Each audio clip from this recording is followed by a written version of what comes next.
9.2 Propagation of the signal. By the end of this section, you will be able to do the following. Explain how the binding of a ligand initiates signal transduction throughout a cell.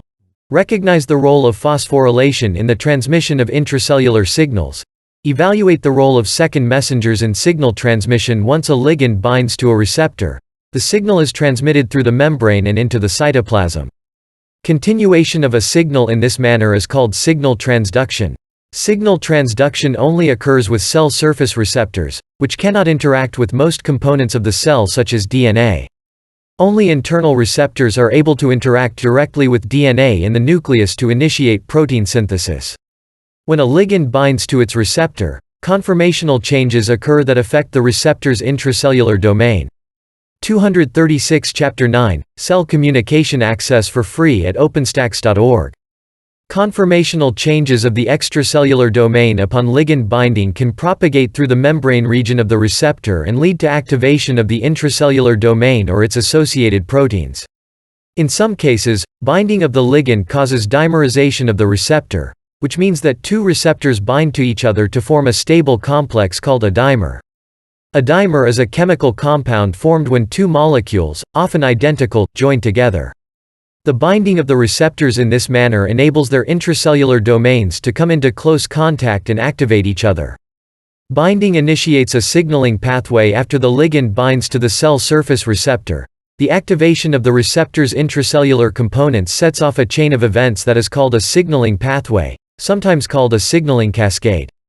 In a signaling pathway, second messengers, enzymes and activated proteins interact with specific proteins, which are in turn activated in a chain reaction that eventually leads to a change in the cell's environment, figure 9.10, such as an increase in metabolism or specific gene expression.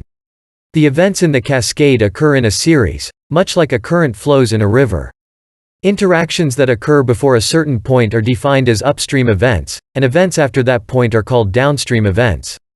Visual connection. Figure 9.10. The epidermal growth factor EGF, receptor, EGFR, is a receptor tyrosine kinase involved in the regulation of cell growth, wound healing, and tissue repair. When EGF binds to the EGFR, a cascade of downstream events causes the cell to grow and divide. If EGFR 9.2, propagation of the signal 237 is activated at inappropriate times, uncontrolled cell growth, cancer, may occur. In certain cancers, the GTP-ACE activity of the ROS-G protein is inhibited. This means that the ROS protein can no longer hydrolyze GTP into GDP. What effect would this have on downstream cellular events? You can see that signaling pathways can get very complicated very quickly because most cellular proteins can affect different downstream events, depending on the conditions within the cell.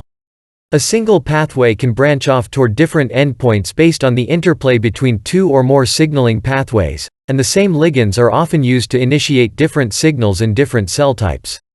This variation in response is due to differences in protein expression in different cell types.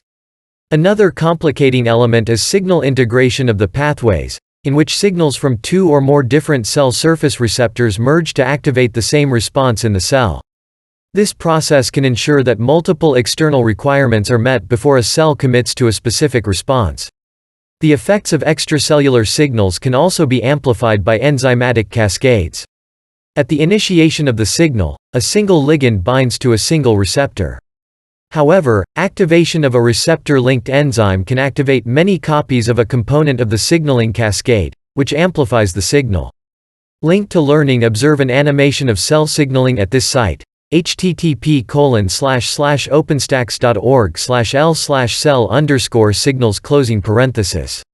Methods of intracellular signaling. The induction of a signaling pathway depends on the modification of a cellular component by an enzyme. There are numerous enzymatic modifications that can occur, and they are recognized in turn by the next component downstream. The following are some of the more common events in intracellular signaling.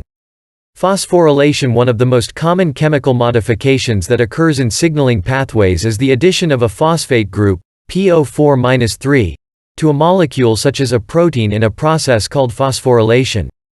The phosphate can be added to a nucleotide such as GMP to form GDP or GTP. Phosphates are also often added to serine, threonine, and tyrosine residues of proteins, where they replace the hydroxyl group of the amino acid, figure 9.11. The transfer of the phosphate is catalyzed by an enzyme called a kinase. Various kinases are named for the substrate they phosphorylate. Phosphorylation of serine and threonine residues often activates enzymes. Phosphorylation of tyrosine residues can either affect the activity of an enzyme or create a binding site that interacts with downstream components in the signaling cascade. Phosphorylation may activate or inactivate enzymes, and the reversal of phosphorylation, dephosphorylation by a phosphatase, will reverse the effect. 238 Chapter 9, Cell Communication Access for free at openstax.org. Figure 9.11 in protein phosphorylation, a phosphate group, PO4-3, is added to residues of the amino acids serine, threonine, and tyrosine. Second messengers are small molecules that propagate a signal after it has been initiated by the binding of the signaling molecule to the receptor. These molecules help to spread a signal through the cytoplasm by altering the behavior of certain cellular proteins. Calcium ion is a widely used second messenger.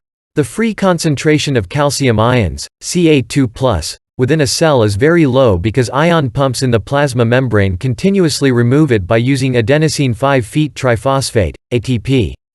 For signaling purposes, Ca2+ is stored in cytoplasmic vesicles, such as the endoplasmic reticulum, or accessed from outside the cell. When signaling occurs, ligand-gated calcium ion channels allow the higher levels of Ca2+ that are present outside the cell, or in intracellular storage compartments, to flow into the cytoplasm, which raises the concentration of cytoplasmic Ca2+. The response to the increase in Ca2+ varies and depends on the cell type involved. For example, in the beta cells of the pancreas, Ca2+ signaling leads to the release of insulin, and in muscle cells, an increase in Ca2+ leads to muscle contractions. Another second messenger utilized in many different cell types is cyclic AMP, CAMP. Cyclic AMP is synthesized by the enzyme adenylyl cyclase from ATP, figure 9.12. The main role of CAMP in cells is to bind to and activate an enzyme called CAMP-dependent kinase, a kinase. A kinase regulates many vital metabolic pathways. It phosphorylates serine and threonine residues of its target proteins, activating them in the process. A kinase is found in many different types of cells, and the target proteins in each kind of cell are different. Differences give rise to the variation of the responses to CAMP in different cells. Figure 9.12. This diagram shows the mechanism for the formation of cyclic AMP, CAMP. CAMP serves as a second messenger to activate or inactivate proteins within the cell. Termination of the signal occurs when an enzyme called phosphodiesterase converts CAMP into AMP. 9.2. Propagation of the signal 239. Present in small concentrations in the plasma membrane, inositol phospholipids are lipids that can also be converted into second messengers. Because these molecules are membrane components, they are located near membrane-bound receptors and can easily interact with them. Phosphatidylinositol, PI, is the main phospholipid that plays a role in cellular signaling. Enzymes known as kinases phosphorylate PI to form PI phosphate, PIP, and PI bisphosphate, PIP2. The enzyme phospholipase C cleaves PIP2 to form diacylglycerol, DAG, and inositol triphosphate, IP3, figure 9.13. These products of the cleavage of PIP2 serve as second messengers. Diacylglycerol, DAG, remains in the plasma membrane and activates protein kinase C, PKC, which then phosphorylates serine and threonine residues in its target proteins. IP3 diffuses into the cytoplasm and binds to ligand-gated calcium channels in the endoplasmic reticulum to release Ca2+ that continues the signal cascade. Figure 9.13. The enzyme phospholipase C breaks down PIP2 into IP3 and DAG, both of which serve as second messengers.